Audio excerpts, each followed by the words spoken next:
When soldiers are called out because of a bomb or unexploded ordnance, they often use a robot, which has several cameras attached to it, to get a better look at what they're dealing with before they ever walk over to it and potentially put themselves in danger. The cameras are like top of the end, very impressive, which is really important because the whole purpose of this thing is to be remote, to go where you can't go or you don't want to go yet because you want to see what's going on first. After taking off the suit, they let me control the robot. I used what looks like a gaming controller to move the device and the arm attached to it. Go up a little bit. With a lot of explaining and a little help, I was able to drive it to a softball, pick it up, and then drive it to an ice chest that they placed on the floor. They asked me to place the ball in the middle of the ice chest, but I was a little off and placed it closer to the edge than the middle. But I was able to set it down on my first try without it rolling off.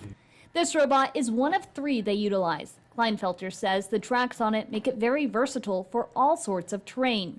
These robots can lift about 50 pounds if it's lifting directly in front of it, and so it's just very useful. It can get a lot of traction. It can pull like over 100 pounds.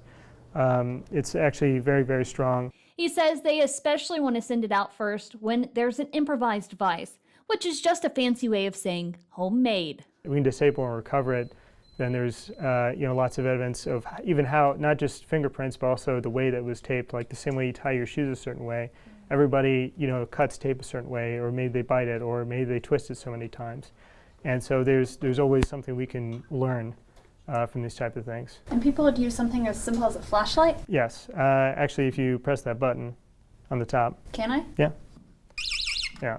So, obviously it looks like you can, now maybe you would see this and think like this looks odd and wouldn't want to touch it, but it's meant to be concealed and most people wouldn't recognize that. Another type of explosive device they see are manufactured ones. He says they're made by a country for a specific purpose.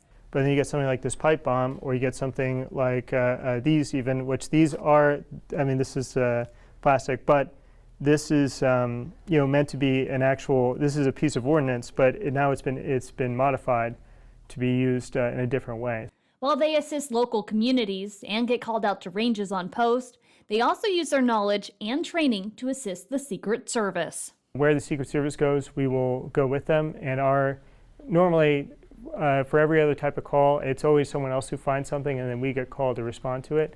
But when it comes to working with Secret Service, we're there meant to find or function anything. So we go and search and we poke and prod and we go and climbing in all sorts of weird places and buildings, especially really old buildings, in between the walls and over the ceilings and so on. Just anywhere that a device could be placed to threaten the protectee or anyone for that matter.